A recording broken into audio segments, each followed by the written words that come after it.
नमस्कार दोस्तों, नेत्रा ऑनलाइन के इस YouTube चैनल पर आप सभी का स्वागत है। जैसा कि मैंने आपसे कहा था कि हम एक वीडियो आपको डाला ही गया था टाइप ऑफ मेजॉरिटी के बारे में, बहुमत के प्रकार के बारे में। उसे मैंने एकदम पूरा विस्तृत व्याख्या उसकी की थी, लार्जर एक्सप्लेन उसका हुआ था।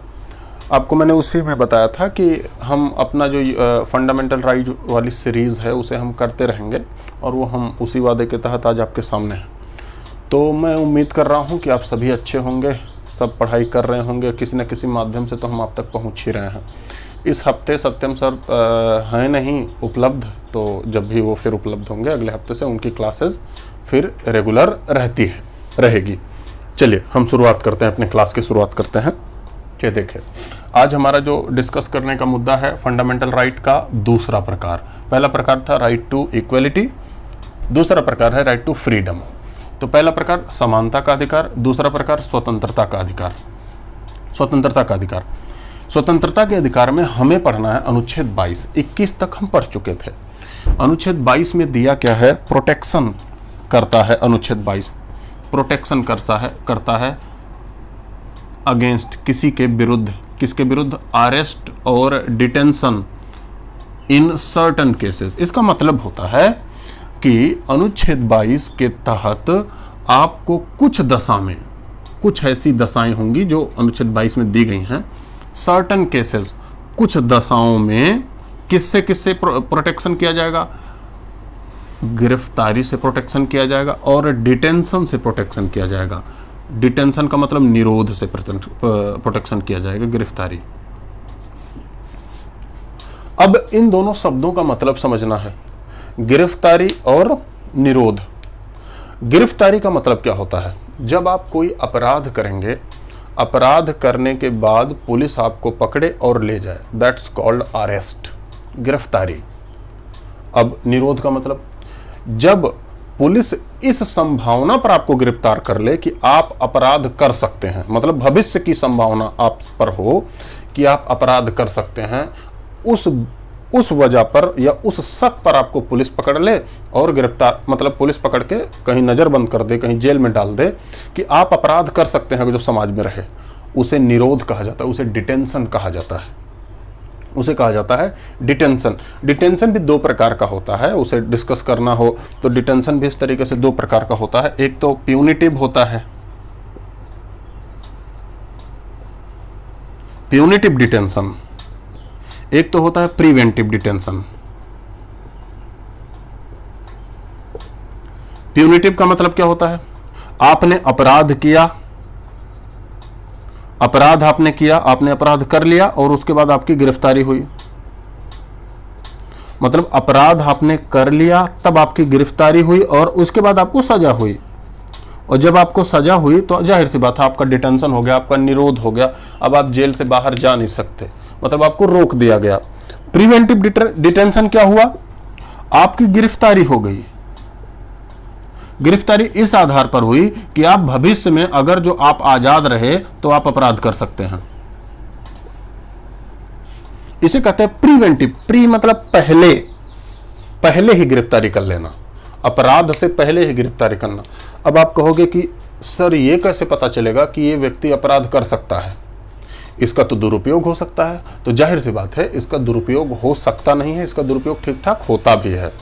ऐसे कई वाकया हुए हैं आज से, मतलब अंग्रेजों के समय से लेके और अभी तक ऐसा कई बार हुआ है कि जब प्रिवेंटिव डिटेंशन का जो एक्ट है इससे दुरुपयोग काफ़ी खासा बढ़ा है। ये अंग्रेजों का नियम था। पंडित नेहरू कह रहे थे कि इसकी ज़रूरत हमें नहीं है, लेकिन 1950 में इसे लागू किया गया, अभी तक चल रहा है ये।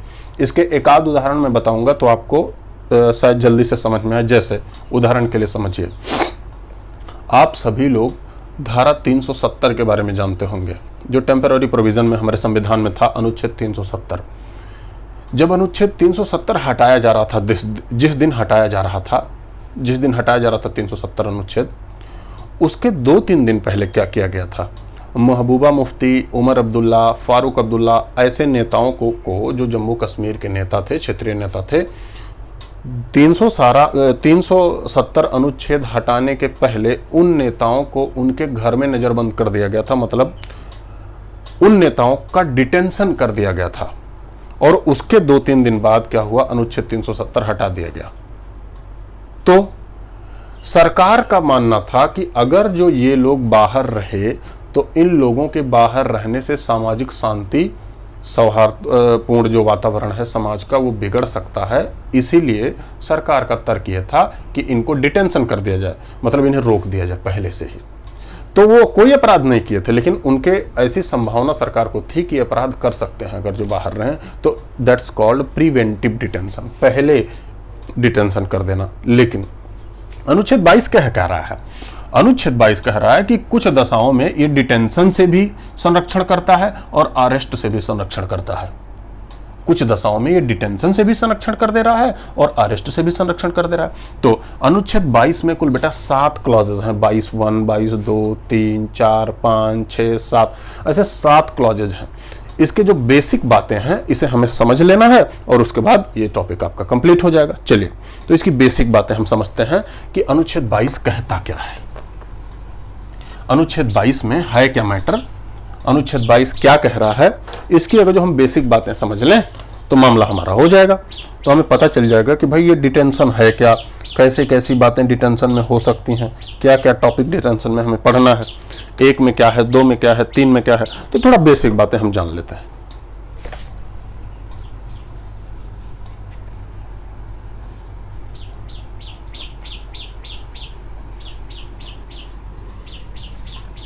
तो ये आप हेडिंग आप लिख ही लिए होगे, जो अनुच्छेद 22 की हेडिंग है उसे आप लिख लिए होगे। चलिए हम शुरुआत करते हैं। अनुच्छेद 22, देखो अनुच्छेद 22 में एक तो पार्ट है, एक पार्ट है अनुच्छेद 22 में 22(1), एक फिर पार्ट है 22(2), एक फिर पार्ट है 22(3) और 22(3) के ही अंतर्गत फिर से एक पार्ट नया 22(4) से लेकर 7। इतने अनुच्छेदों का जिक्र है, इतने अनुच्छेदों का जिक्र है। अनुच्छेद 22(1) में देखो क्या कह रहा है। अनुच्छेद 22(1) कह रहा है कि आपको कोई मनमाना तरीके से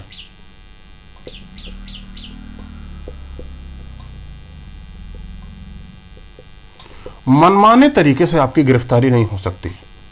मतलब पुलिस अपने मन से आपको गिरफ्तार नहीं कर सकती, उसका रीजनेबल कारण होगा, पुलिस को बताना पड़ेगा कारण कि आपको अरेस्ट क्यों किया जा रहा है। मतलब किसी भी व्यक्ति की गिरफ्तारी मनमाने तरीके से नहीं हो सकती, इसको संरक्षित किया गया है, इसको बचाया गया है किसी की गिरफ्तारी मनमाने तरीके से ना हो। अनुच्छेद 22(1) में अगर जो किसी व्यक्ति को गिरफ्तार किया भी जा रहा है तो उसका गिरफ्तारी का कारण बताना होगा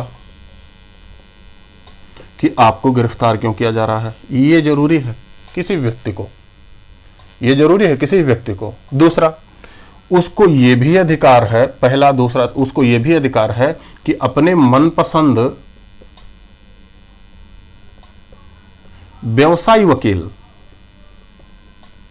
अपने मनपसंद व्यवसायी वकील से वो अपनी राय विमर्श कर सकता है। तो अनुच्छेद 22(1) में क्या कह रहा है, किसी की कोई भी व्यक्ति हो उसकी मनमाने तरीके से गिरफ्तारी नहीं हो सकती। अगर जो गिरफ्तारी हो रही है किसी कारण से तो उसको कारण बताना पड़ेगा, लॉजिक देना पड़ेगा। अपने मनपसंद वो व्यवसायी वकील को पाने का अधिकारी होगा, वो व्यवसायी वकील अपना मनपसंद रख सकता है। अनुच्छेद 22(1) में तो इतनी बातें हैं। अनुच्छेद 22(2) क्या कह रहा है, अगर जो किसी व्यक्ति को गिरफ्तार किया गया, अगर जो किसी व्यक्ति को हिरासत में लिया गया है तो विद इन 24 आवर 24 घंटे के अंदर 24 घंटे के अंदर उसके एरिया में जहां गिरफ्तारी हुई उसके एरिया में कोई 24 घंटे के अंदर मजिस्ट्रेट के सामने प्रस्तुत करना पड़ेगा।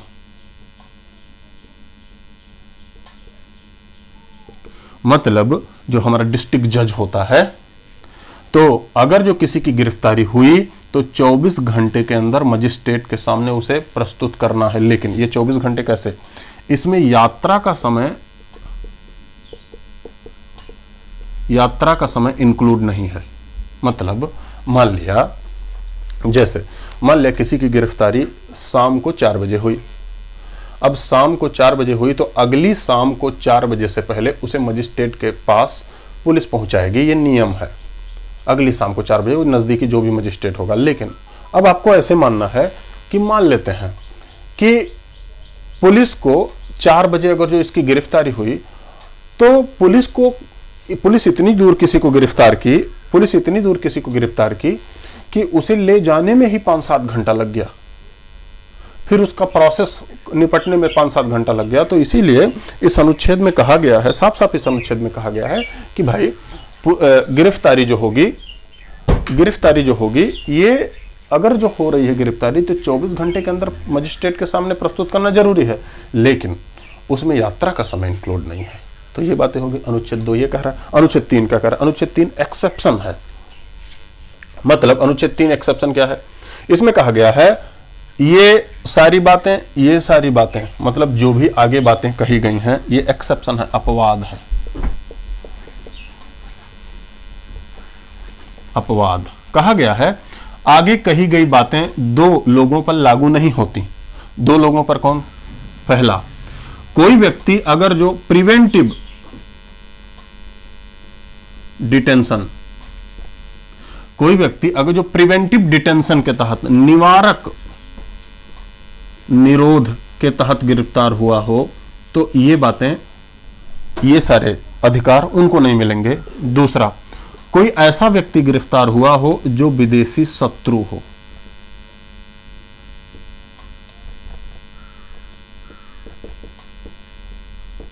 एनिमी एलाइज, विदेशों में रहने वाला कोई शत्रु, अगर जो कोई दुश्मन गिरफ्तार हुआ हो तो ये सारे अधिकार उसे नहीं मिलेंगे। दूसरा, ये सारे अधिकार उनको भी नहीं मिलेंगे जो प्रिवेंटिव डिटेंशन के तहत गिरफ्तार हुए। अभी मैंने आपको प्रिवेंटिव डिटेंशन के बारे में बताया।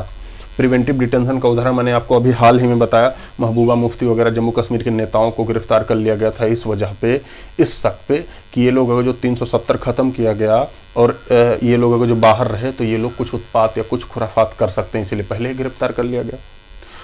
तो ये सारे अधिकार उन व्यक्तियों को नहीं मिलेंगे। अब इसके बारे में थोड़ा सा देखना है। अनुच्छेद 22(4) से लेकर 7 तक। अनुच्छेद 22(4) से लेकर 7 तक जो है मैटर, उसमें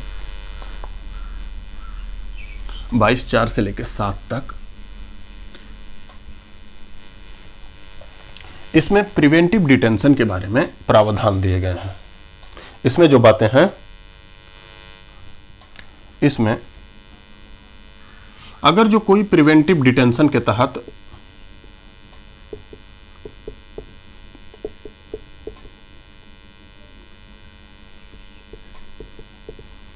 निवारक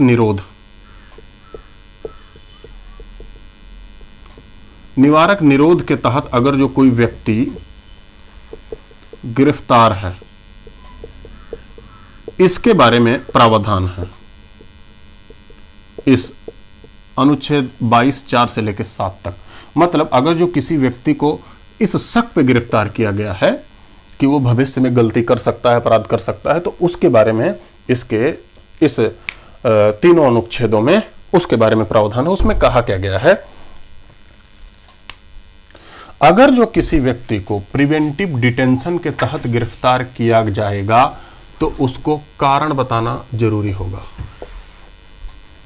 उसे आप कारण बताएंगे कि आपको क्यों गिरफ्तार किया जा रहा है, आपको अरेस्ट क्यों किया जा रहा है, मतलब आपको बिना गलती के ही क्यों अरेस्ट किया जा रहा है, इस संभावना पर अरेस्ट किया जा रहा है कि आप भविष्य में गलती कर सकते हो, तो आपको कारण बताना जरूरी होगा। लेकिन इस कारण में भी एक नियम है, अगर जो देश की एकता अखंडता खतरे में हो,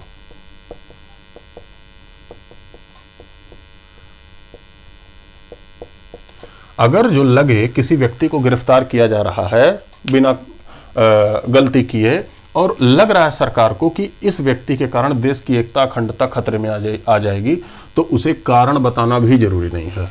इस अनुच्छेद 22(4) में ये बातें लिखी हैं। मतलब आप किसी को निवारक निरोध कर रहे हैं, मतलब गलती से पहले अगर जो गिरफ्तार कर रहे हैं तो कारण तो बताना होगा सामान्य दशा में, लेकिन अगर जो देश की एकता अखंडता की बात आ गई तो उसे आप कारण बताने का भी कोई जरूरत नहीं है, कारण बताने की भी जरूरत नहीं है। दूसरा, किसी भी व्यक्ति को, कोई भी व्यक्ति हो, इसे अपने मनपसंद वकील करने का अधिकार होगा। कोई दिक्कत नहीं, ये मनपसंद वकील कर सकता है। ऐसा भी अधिकार अनुच्छेद 22(4) से लेकर 7 तक में दिया है, मनपसंद वकील का अधिकार होगा। फिर से इसमें कहा गया है किसी भी व्यक्ति का जो प्रिवेंटिव डिटेंशन होगा वो मैक्सिमम 3 मंथ होगा। वो मैक्सिमम कितने माह होगा? 3 माह होगा। मतलब आप किसी को गलती से पहले जब अरेस्ट करेंगे तो 3 माह तक उसे गिरफ्तार कर सकते हैं, उससे ज्यादा नहीं कर सकते। लेकिन इसमें यह भी बात कही गई है, अगर जो 3 माह से अधिक गिरफ्तार करना हो, मतलब इसकी अवधि बढ़ानी हो, 3 माह से अधिक अगर जो आपको डिटेंशन करना हो, निवारक निरोध करना हो, मतलब गलती के बिना अरेस्ट करना हो, तो एक एडवाइजरी काउंसिल बनती है, मतलब एक न्यायिक समिति बनती है।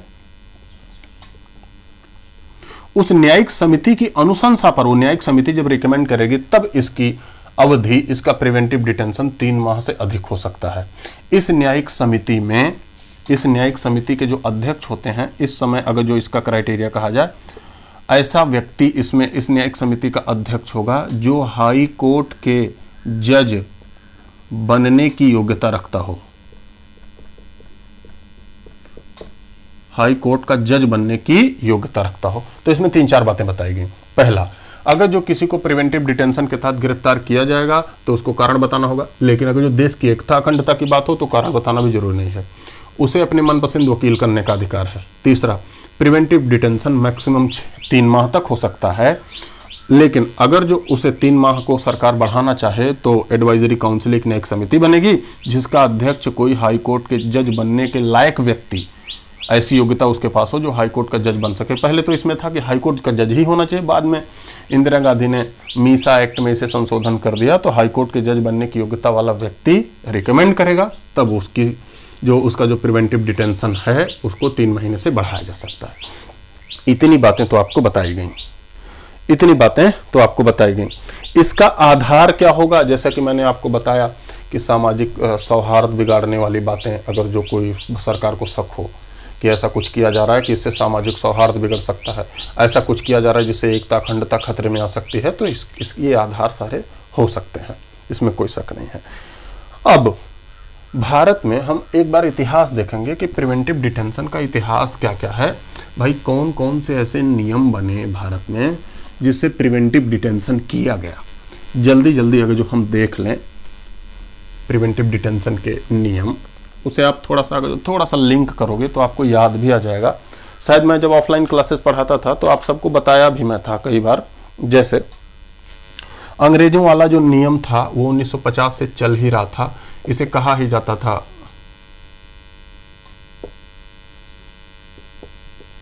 Preventive detention act.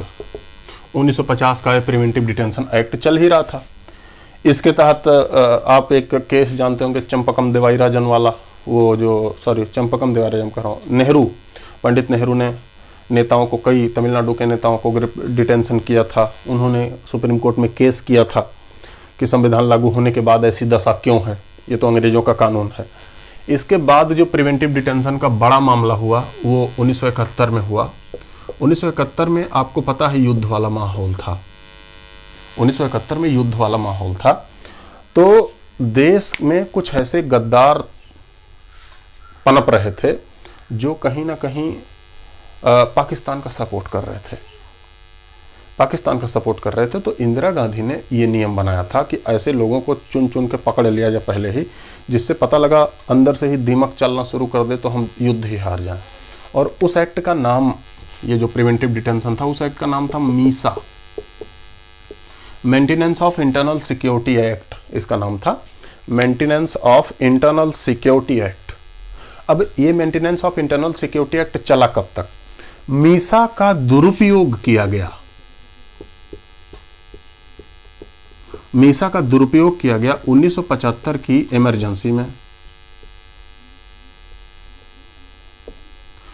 1975 की इमरजेंसी में आंदोलन कर रहे नेताओं को इस आधार पर गिरफ्तार कर लिया गया कि ये लोग सामाजिक शांति को डिस्ट्रॉय कर रहे हैं, नुकसान कर रहे हैं, सामाजिक शांति बिगाड़ रहे हैं।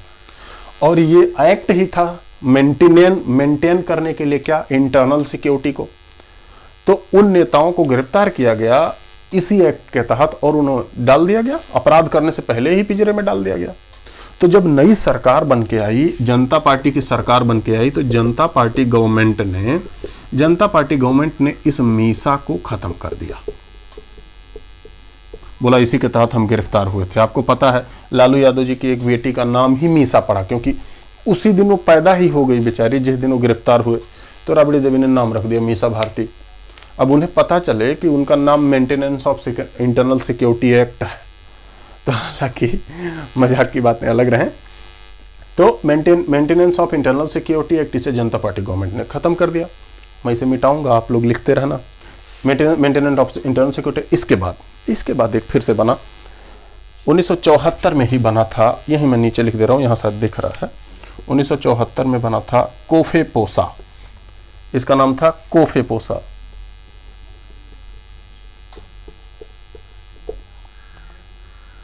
इसमें था conservation of foreign exchange, protection of smuggling, conservation of foreign exchange protection of smuggling act. ये 1974 में बना था। आपको पता है 1974 में इसे बनाया गया था क्योंकि वो मुन्ना भाई टाइप के लोग ज्यादा बढ़ रहे थे। अच्छा, मुन्ना भाई टाइप के लोग उसी समय 1974 के ही दशक में अरब स्प्रिंग का अरब देशों में बड़े आंदोलन हुए थे, और उस आंदोलन के नाते हुआ क्या था बेटा, तेल की महंगाई जबरदस्त हो गई थी। तो भारत की मुद्रा का डिस्टरबेंस गजब का हुआ था, तो इसके तहत ये एक्ट बनाया गया था। तो इसमें अगर जो फुल फॉर्म देखोगे तो वही नाम ही मिलेगा, COFEPOSA, conservation of foreign exchange protection of smuggling act, है ना, ये बना था। इसके बाद देखो, इसके बाद जब कुछ और बातें हुई, पंजाब का ऑपरेशन ब्लू स्टार वगैरह आप देखे होंगे, तो तत्काल परिस्थितियां उसमें जन्मी, और जो फिर से अगला एक्ट बना, इसका नाम ही था रासुका, नेशनल सिक्योरिटी एक्ट, है ना, नेशनल सिक्योरिटी एक्ट। इसी को कहा जाता है राष्ट्रीय सुरक्षा कानून, रासुका इसी का नाम है। ये अभी तक चल रहा है किसी न किसी रूप में, ये भी है। पंजाब में जब आतंकवाद जबरदस्त हो गया, खालिस्तान आंदोलन जबरदस्त हुआ इंदिरा गांधी की मौत के बाद, तो राजीव गांधी की सरकार ने फिर से एक एक्ट बनाया, 1987 में था, उसका नाम था टाडा, उसका नाम था टाडा, ठीक, Tada, terrorism activity determine act, ऐसे कुछ था, मुझे नाम नहीं याद आ रहा है, एक बार ध्यान से देख लेना। तो इसकी तत्कालीन परिस्थितियां ये थी, पंजाब में आतंकी हमला या पंजाब का आतंकवाद, इसके कारण कनाडा वगैरह से समर्थन आ रहा था, तो इसके कारण ऑपरेशन ब्लू स्टार हुआ ही था, इसे आपको पता ही है। तो उसी के तहत एक प्रिवेंटिव डिटेंशन एक्ट बनाया गया कि कुछ लोग जो ज़्यादा चेंचा चू कर रहे हों उन्हें सरकार पिंजरे में डाल सके बिना गलती किए ही, जिससे सिक्योरिटी हमारी मेंटेन रहे। इस टाडा को बोला जाता था, टाडा इतिहास का सबसे कड़ा कानून बनाया गया, क्योंकि थोड़ा राजीव गांधी उस समय इमोशनल भी थे, उनकी मां मरी हुई थी, सब लोग समर्थन भी किए, तो बड़ा कड़ा कानून बनाया गया था टाडा। इसे कांग्रेस की ही सरकार थी, 1995 में कांग्रेस की ही सरकार, नरसिम्हा राव की सरकार ने इस टाडा को खत्म कर दिया, मतलब टाडा अब नहीं चल रहा था। टाडा के बाद फिर से देखो, टाडा के बाद हुआ क्या, टाडा के बाद 2001 में वर्ल्ड ट्रेड सेंटर यूएसए में हमला हुआ, वर्ल्ड ट्रेड सेंटर पे हमला हुआ। 2001 में जब यूएसए में वर्ल्ड ट्रेड सेंटर पे हमला हुआ तो सब लोग सनक गए।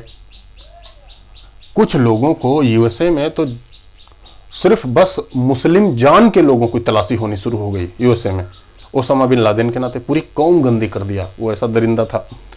अब उसके कारण यहां जो एनडीए की सरकार थी वो भी सख्ते में आ गई। इन्होंने 2002 में एक और कठोर कानून बनाया, उसका नाम पोटा था, protection of terrorism act.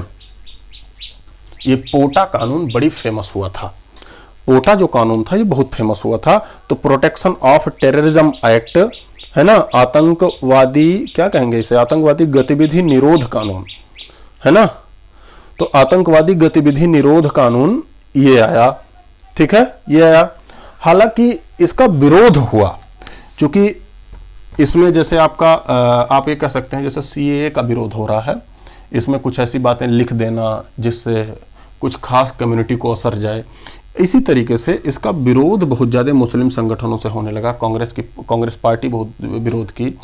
Congress party ने अपने घोषणा पत्र में इलेक्शन मैनिफेस्टो, चुनावी घोषणा पत्र में यह भी लिख दिया था कि हमारी सरकार आते ही हम पोटा खत्म कर देंगे। तो कांग्रेस पार्टी ने वही किया, 2005 में इस पोटा को खत्म कर दिया। जैसे ही यूपीए 1 आई, कांग्रेस पार्टी की जैसे ही सरकार बनी, इस पोटा को खत्म कर दिया गया। अब देखो, पोटा को खत्म जब किया गया तो